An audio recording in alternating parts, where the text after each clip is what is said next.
Hello everyone and welcome to Calculus and Engineering Tutorials. In this tutorial we will learn how to calculate the Taylor series expansion of a sinusoidal function. Over here I need to be more precise and I need to say that we will be actually calculating the Maclaurin series. This is because we will calculate the Taylor series expansion around x is equal to 0, and that is actually the Maclaurin series. In this video tutorial, we will show that the sinus of b of x, where b is a constant, can be represented by this Taylor series expansion.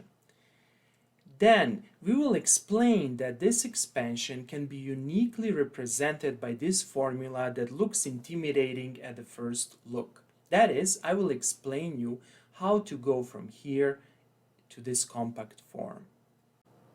But before we start, let us explain the significance of this exercise. If you are an engineering or a physics student, or even an engineer, that is a professional, you will most likely have to approximate a sinusoidal function as a polynomial. For example, if you study control systems or partial differential equations, or even robotics, this problem will often arise.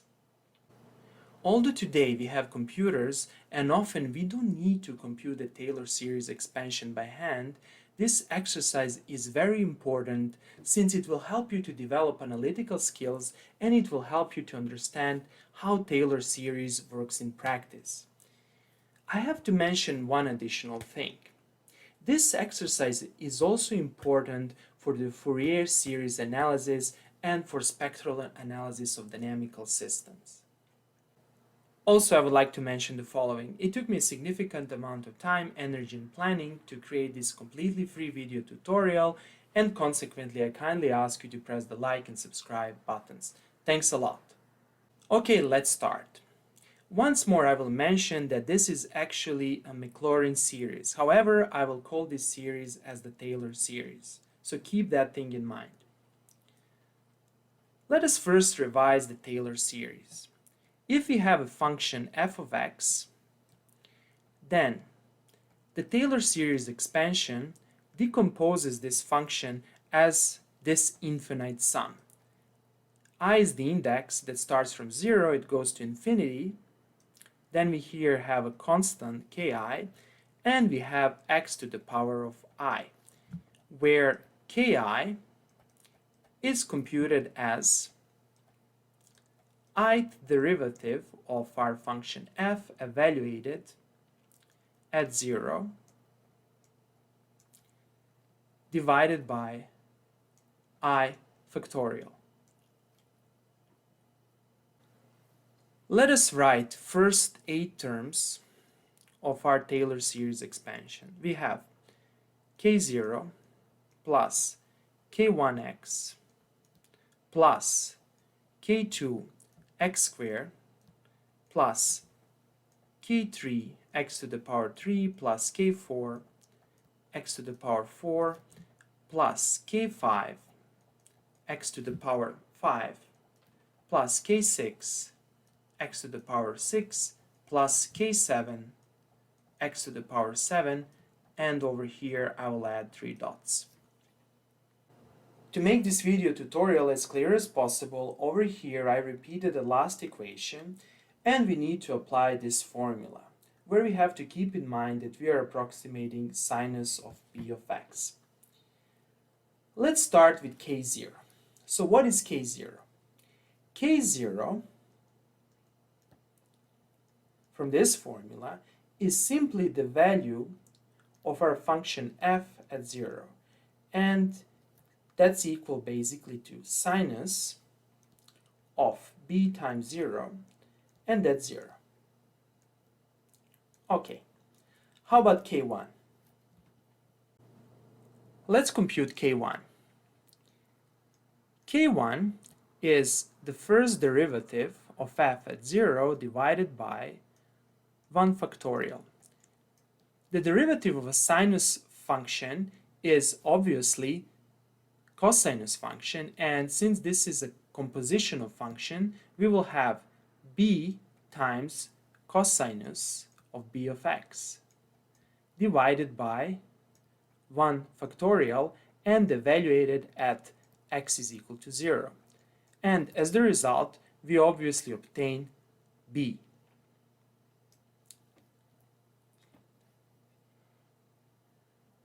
Next, let's compute k2. k2 is the second derivative of f evaluated at 0 divided by 2 factorial. What's the second derivative of f? Well, we need to take the first derivative of the first derivative, and we need to differentiate this expression over here. And the result is minus b squared sinus b of x divided by 2 factorial. And this should be evaluated at x is equal to 0, and sinus of 0 is 0, consequently k2 is 0. How about k3? Let's determine k3.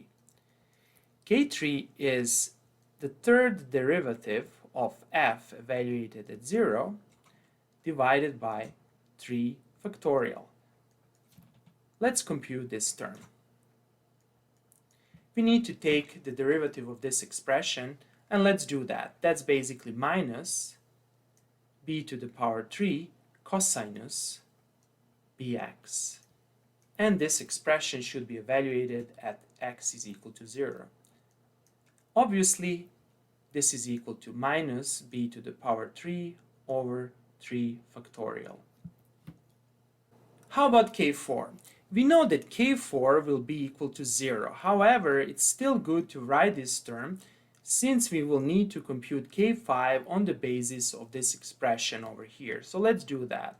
This is the fourth derivative evaluated at 0 divided by 4 factorial. And this is actually equal to, let's see, we need to take the derivative of this expression, and the derivative is b to the power 4 sinus b of x divided by 4 factorial. And we need to evaluate this expression at x is equal to 0, and consequently we obtain 0 over here. Next, let's compute k5. k5 is fifth derivative of our f evaluated at 0 divided by 5 factorial. And let's see what do we have over here. We obviously have b to the power 5 cosinus b of x divided by 5 factorial. And evaluated at x is equal to 0, and obviously this term is b to the power 5 divided by, let's just write this thing nicely over here, divided by 5 factorial. Okay, how about k6? k6 is obviously 0, however, let's write the term. We have 6th derivative of f evaluated at 0 divided by 6 factorial. So let's see what do we have. We have minus b to the power 6. What do we have over here? Sinus b of x divided by 6 factorial. And the result, of course, this should be evaluated at x is equal to 0, and the result is 0. And finally, let us compute the k7 term. The k7 term is the 7th derivative of f evaluated at 0 and divided by 7 factorial. And let's see what do we have over here. Obviously, we have in the denominator 7 factorial. Over here we have minus b to the power 7 cosinus of b of x evaluated at x is equal to 0, and that's minus b to the power 7 over 7 factorial. Finally, we are ready to expand sinus b of x. Let's do it over here. Sinus b of x is equal to, and let's change the color. Let's see, k0 term is 0, K1 is b, so we have bx. Perfect. K2 is obviously 0. How about K3? K3 is minus b to the power 3 divided by 3 factorial multiplying x to the power 3. How about the term K4? 0. How the term K5? Here it is. Plus b to the power 5 divided by 5 factorial x to the power 5. And let's write this term nicely. How about K6? K6 is 0. And how about K7? K7 is minus b to the power 7 over 7 factorial multiplying x to the power 7. And over here you can see the pattern. And I will not write these higher order terms. Now, our next task that we need to solve is to write this Taylor series expansion in a compact form. That is, we want to write it like this, as a sum where I goes from 0 to infinity, and over here we need to figure out what's the most general term. That is, what's the formula that can predict any term over here for any I. Here I will explain a very general approach for solving this problem. The first step is actually to enumerate these terms. This term over here should correspond to I is equal to 0. This term over here should correspond to I is equal to 1. This term over here should correspond to I is equal to 2. And this term over here should correspond to I is equal to 3. Now, we have to figure out the pattern over here. The first thing that we need to figure out is the sign pattern change. Obviously, the terms obtained for I is equal to 1, I is equal to 3, I is equal to 5, etc. are negative. This means that over here, we need to write minus 1 to the power of I. When I is even, over here and over here, the terms are positive. On the other hand, when I is odd, the terms are negative. Okay, so far, so good. Now, we need to figure out these terms. Obviously, we will have over here bx, and we need to figure out the power. So what's the power over here? The power is 2 times I plus 1. Let's verify this. When I is equal to 0, we should obtain this term. Let's see if that's the case. Okay, 2 times 0 is 0, plus 1, that's bx, and that's exactly the term over here. How about this term over here? Let's test it. When I is equal to 2, let's see what do we get. We have 5 over here, so we have b to the power 5, x to the power 5, and that's precisely what's written over here. Okay, let's see now what we have in the denominator. Obviously, in the denominator, we need to have 2 times I plus 1 factorial, the same number as over here. Let's verify that. When I is equal to 0, we should obtain this term. Over here, we basically have 1 factorial, and that's correct. Let's test this term, for example. Or let's test this term. I is equal to 3. Let's see. We have 2 times 3 is 6, plus 1 is 7. 7 factorial.